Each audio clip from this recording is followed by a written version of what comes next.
Assalamualaikum warahmatullahi wabarakatuh. Alhamdulillah. Alhamdulillahirabbil alamin wassalatu wassalamu ala asrafil mursalin Muhammadin wa ala alihi wa sahbihi ajma'in. Baiklah, kali ini kita akan membahas ayat 52, 53 dan 54 dari surat Al-A'raf. Adapun terjemahan dari ayat 52 dari surat Al-A'raf adalah sebagai berikut. Artinya, sungguh kami telah mendatangkan kitab Al-Quran kepada mereka yang kami jelaskan atas dasar pengetahuan sebagai petunjuk dan rahmat bagi orang-orang yang beriman. Selanjutnya, terjemahan ayat 53 dari surat Al-A'raf adalah sebagai berikut. Artinya, tidakkah mereka hanya menanti-nanti bukti kebenaran Al-Quran itu? Pada hari bukti kebenaran itu tiba, orang-orang yang sebelum itu mengabaikannya berkata, sungguh Rasul-Rasul Tuhan kami telah datang membawa kebenaran. Maka adakah pemberi syafaat bagi kami yang akan memberikan pertolongan kepada kami, atau agar kami dikembalikan ke dunia sehingga kami akan beramal tidak seperti perbuatan yang pernah kami lakukan dulu? Mereka sebenarnya telah merugikan dirinya sendiri, dan apa-apa yang mereka ada-adakan dahulu telah hilang lenyap dari mereka.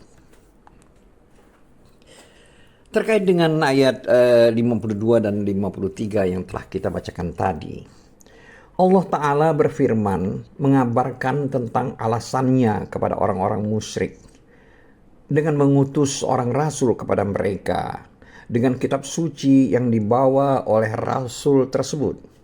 Dan sesungguhnya kitab suci itu penuh dengan perincian dan penjelasan.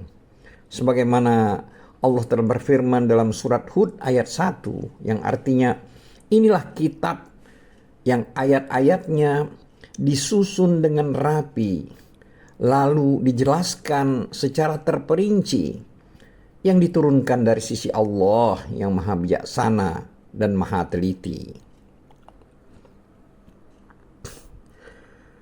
Adapun firman Allah, begitu juga firman Allah dalam surat An-Nisa ayat 166, di mana Allah telah berfirman yang artinya yang kami jelaskan atas dasar pengetahuan.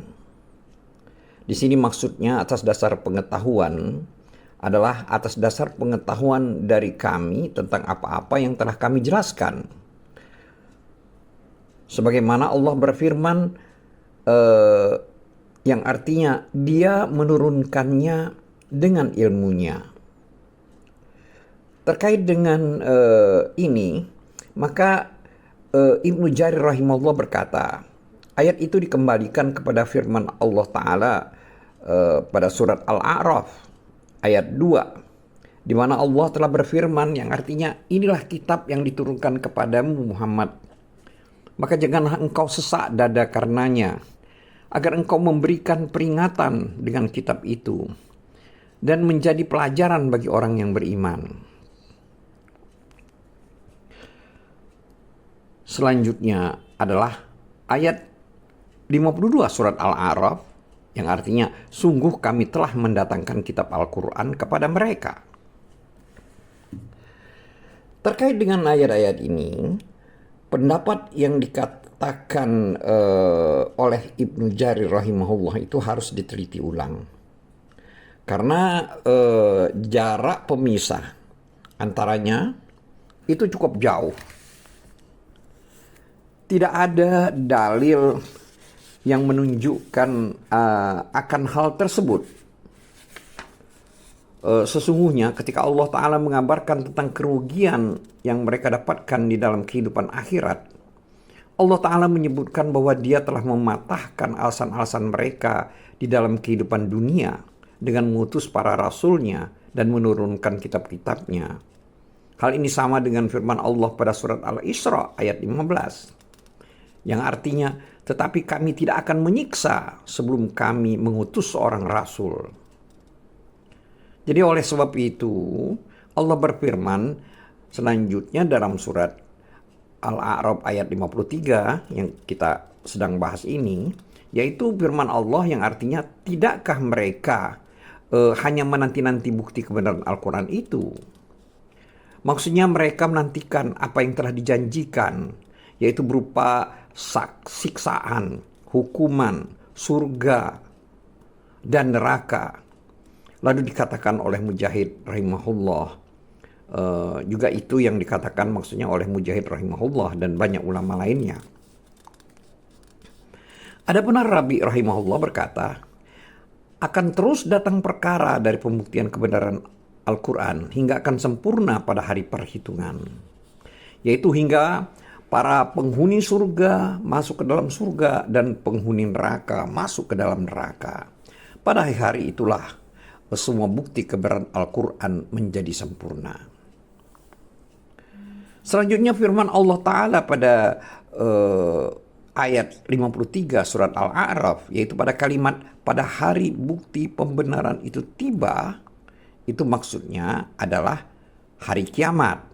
Jadi hari bukti pembenaran itu tiba, itu adalah pada hari kiamat. Hal ini dikatakan oleh Ibnu Abbas radhiyallahu anhuma. Selanjutnya kalimat pada ayat 53 surat Al-A'raf ini, yaitu pada kalimat orang-orang yang sebelum itu mengabaikannya berkata.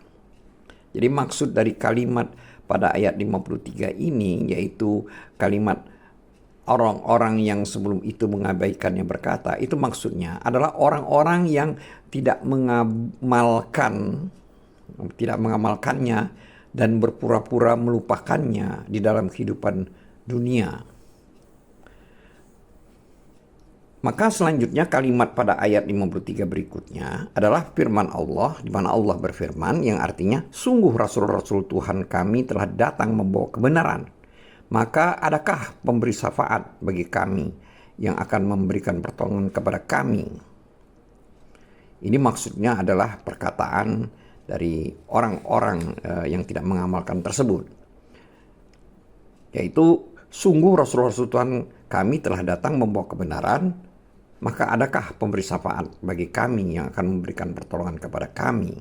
Jadi maksudnya adalah yang dapat menyelamatkan kami dari apa-apa yang saat itu kami rasakan sekarang. Atau ada kalimat berikutnya, agar kami dikembalikan. Maksud kalimat ini adalah agar mereka itu dikembalikan lagi ke kehidupan dunia. Selanjutnya kalimat berikutnya, yaitu dari ayat 53 itu, yaitu artinya sehingga kami akan beramal tidak seperti perbuatan yang pernah kami lakukan dahulu. Kemudian sebagaimana Allah telah berfirman yang artinya sehingga kami dan seandainya engkau Muhammad melihat ketika mereka dihadapkan ke neraka, mereka berkata, seandainya kami dikembalikan ke dunia, tentu kami tidak akan mendustakan ayat-ayat kami, Tuhan kami, serta menjadi orang-orang yang beriman. Tetapi sebenarnya bagi mereka telah nyata kejahatan yang telah mereka sembunyikan dahulu. Seandainya mereka dikembalikan ke dunia, tentu mereka akan mengulang kembali apa yang telah dilarang mengerjakannya. Mereka itu sungguh pendusta. Ini adalah ayat terjemahan ayat dari surat Al-An'am ayat 27 dan 28. Dan sebagaimana juga Allah Ta'ala berfirman di dalam ayat ini, yaitu ayat 53 surat Al-A'raf ini, yaitu pada kalimat mereka sebenarnya telah merugikan dirinya sendiri, dan apa yang mereka ada-adakan dahulu telah hilang lenyap dari mereka. Di sini maksudnya adalah mereka itu telah merugikan diri mereka sendiri dengan masuknya mereka ke dalam neraka dan kekal mereka di dalamnya. Selanjutnya pada kalimat pada ayat 53 surat Al-A'raf, yaitu pada kalimat dan apa yang mereka ada-adakan dulu telah hilang lenyap dari mereka. Itu maksudnya yang mereka ada-adakan dulu yaitu Tuhan-Tuhan yang dahulu biasa mereka sembah selain Allah Ta'ala. Itu telah pergi meninggalkan mereka, sehingga Tuhan-Tuhan itu tidak dapat menolong mereka. tidak dapat memberi syafaat kepada mereka, dan tidak dapat menyelamatkan mereka dari siksa yang sedang mereka rasakan tersebut. Selanjutnya ayat 54 surat Al-A'raf yang berbunyi, sungguh Tuhanmu adalah Allah yang menciptakan langit dan bumi dalam 6 masa. Lalu dia bersemayam di atas arsy. Dia menutupkan malam kepada siang yang mengikutinya dengan cepat. Dia ciptakan matahari, bulan, dan bintang-bintang tunduk kepada perintahnya. Ingatlah, segala penciptaan dan urusan menjadi haknya Maha Suci Allah, Tuhan seluruh alam. Terkait dengan ayat 54 ini, yaitu ayat 54 surat Al-A'raf ini, Allah Ta'ala mengabarkan bahwa Dia telah menciptakan alam semesta ini, langit 7 lapis, bumi dan segala sesuatu yang ada di antaranya dalam 6 masa atau 6 hari. Sebagaimana hal tersebut telah dikabarkan di dalam banyak ayat Al-Quran. 6 hari atau masa itu adalah Ahad, Senin, Selasa, Rabu, Kamis, dan Jumat. Pada hari Jumat, itulah seluruh makhluk berkumpul. Dan padanya lah Adam alaihissalam diciptakan. Para ulama berselisih pendapat tentang hari-hari tersebut. Apakah masing-masing hari darinya sama seperti hari-hari sekarang ini? Yaitu seperti yang dipahami dalam benak pikiran kita. Ataukah masing-masing hari itu sama dengan 1000 tahun? Itu maksudnya seharinya sama dengan 1000 tahun. Seperti yang telah dinyatakan oleh Mujahid dan Imam Ahmad bin Hanbal rahimahullah. Dan hal itu juga dinukil dari riwayat Ad-Daha rahimahullah, dari Ibnu Abbas radhiyallahu anhuma. Adapun hari Sabtu, maka tidak ada penciptaan padanya, karena itu adalah hari ke-7. Dan darinya lah disebut as-sabat atau berhenti. As-sabtu atau as-sabat, yaitu artinya berhenti. Adapun hadis yang diriwayatkan oleh Imam Ahmad rahimahullah dari Abu Hurairah radhiyallahu anhu, dia berkata, Rasulullah sallallahu alaihi wasallam memegang tanganku seraya beliau bersabda, Allah menciptakan bumi pada hari Sabtu, menciptakan gunung-gunung yang ada di bumi pada hari Ahad, menciptakan pepohonan yang ada di bumi pada hari Senin, menciptakan hal-hal yang tidak disukai pada hari Selasa, menciptakan nur cahaya pada hari Rabu, menebarkan hewan dan binatang di bumi pada hari Kamis, dan menciptakan Adam alaihissalam setelah asar pada hari Jumat sebagai akhir makhluk yang diciptakan di saat yang terakhir dari saat-saat hari Jumat, yaitu antara waktu asar dan malam hari. Hadis ini juga diriwayatkan oleh Muslim dan An-Nasai rahimahullah. Dan di antaranya di dalamnya mencakup 7 hari untuk menciptakan. Padahal Allah Ta'ala telah berfirman di dalam 6 hari atau masa. Oleh karena itu Al-Bukhari rahimahullah dan banyak ulama lainnya dari kalangan hafiz mengomentari hadis tersebut. Dan mereka menjadikan dari riwayat Abu Hurairah radhiyallahu anhu dari Ka'ab al-Akbar, yaitu tidak marfu. Wallahu a'lam. Selanjutnya firman Allah pada ayat 54 surat Al-A'raf ini, yaitu pada kalimat lalu dia bersemayam di atas arsy. Di sini orang-orang memiliki banyak pendapat berkaitan dengan kalimat ini, kalimat dari ayat ini, dengan permasalahan itu. Dan ini bukan tempat untuk menjelaskannya karena panjang lebar. Akan tetapi dalam permasalahan tersebut kita harus meniti dan menempuh mazhab as-salaf as-saleh seperti Malik, Al-Auza'i, As-Sawri, Al-Laits bin Sa'ad, As-Syafi'i, Ahmad, Ishaq bin Rahawi, dan selain mereka dari kalangan imam-imam kaum muslimin, baik yang terdahulu maupun yang belakangan, yaitu memaknainya seperti apa adanya tanpa takyif, tasbih yaitu menyerupakan, dan tatil meniadakannya.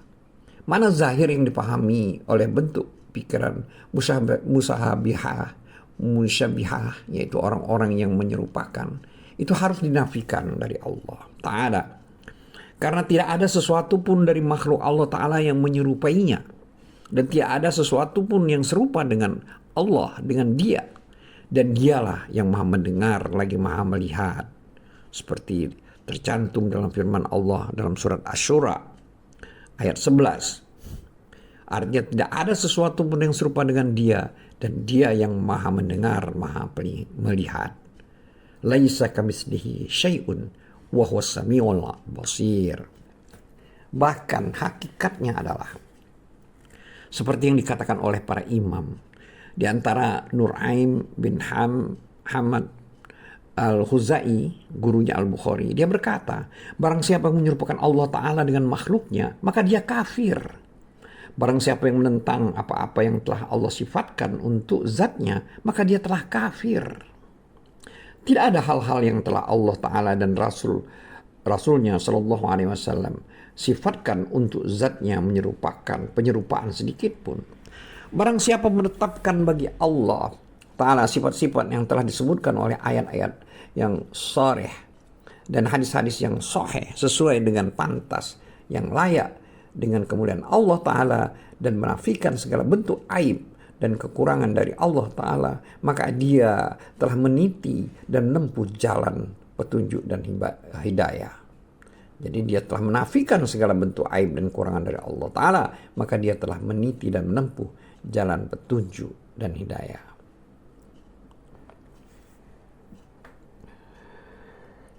Selanjutnya firman Allah Ta'ala yaitu pada kalimat dalam ayat 54 surah Al-A'raf, yaitu kalimat yang artinya dia menutupkan malam kepada siang yang mengikutinya dengan cepat.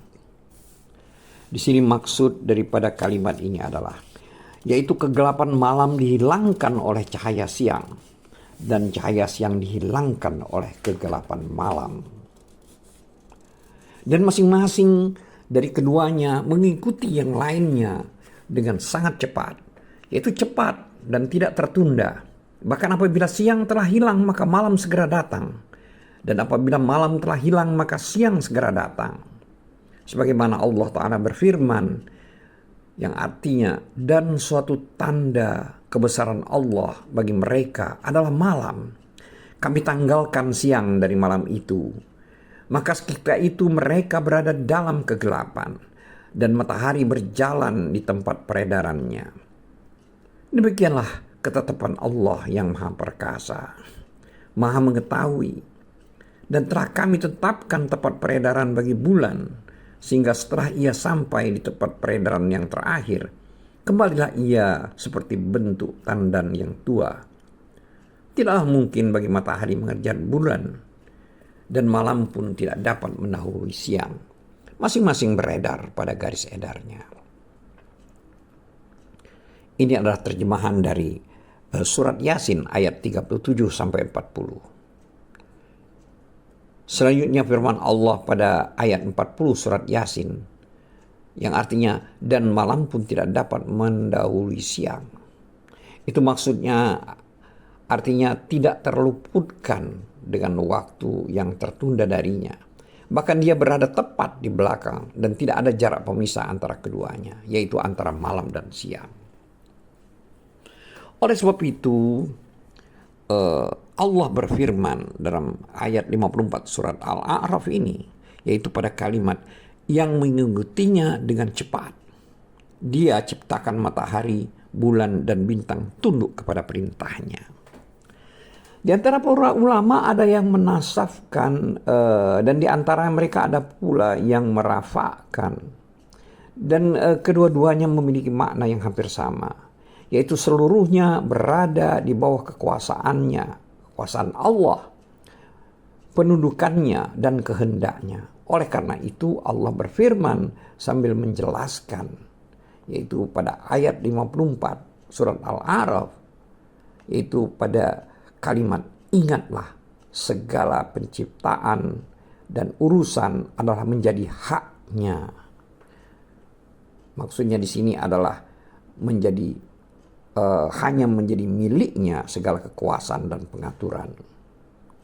Selanjutnya, Maha Suci Allah, Tuhan seluruh alam. Ini adalah kalimat terakhir dari ayat 54 surat Al-A'raf. Samalah sepertinya dengan firman Allah dalam surat Al-Furqan ayat 61 yang artinya Maha Suci Allah yang menjadikan di langit gugusan bintang-bintang dan dia juga menjadikan padanya matahari dan bulan yang bersinar. Ini adalah terjemahan dari surat Al-Furqan ayat 61. Demikianlah terjemahan atau dari ayat 54 surat Al-A'raf. Wallahu a'lam bishawab. Wabillahi taufiq wal hidayah. Assalamualaikum warahmatullahi wabarakatuh.